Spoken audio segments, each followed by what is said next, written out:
Sa kanyang pagbisita sa isang museum sa Madrid, kinilala ni King Felipe VI na bagamat may mga batas na nilayong protektahan ng mga katutubo noong panahon ng kolonyalismo, hindi ito naging sapat at nagresulta pa rin sa malawakang pag-abuso.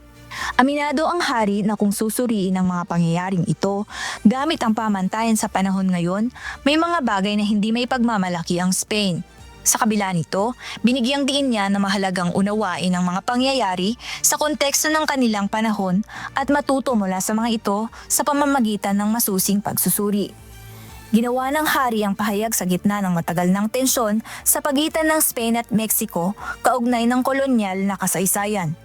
Noong 2019, nanawagan ng dating Pangulo ng Mexico na si Andres Manuel Lopez Obrador na humingi ng paumanhin ng Spain para sa mga paabusong naganap noong panahon ng pananakop.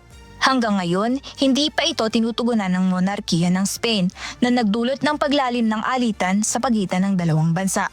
Sa katunayan, hindi inimbitahan ng kasalukuyang Pangulo ng Mexico na si Claudia Sheinbaum ang hari ng Spain sa kanyang inaugurasyon bilang protesta sa kawalan ng paghingi ng paumanhin. Sa kabila ng mga hakbang na ito, umaasa ang ilang opisyal na ang pagkilala ng Spain sa mga naging pagkukulang nito sa kasaysayan ay maaaring maging unang hakbang tungo sa pag-ayos ng ugnayan nito sa mga dating kolonya. Melanie Lista, humahataw sa Balita Ngayon.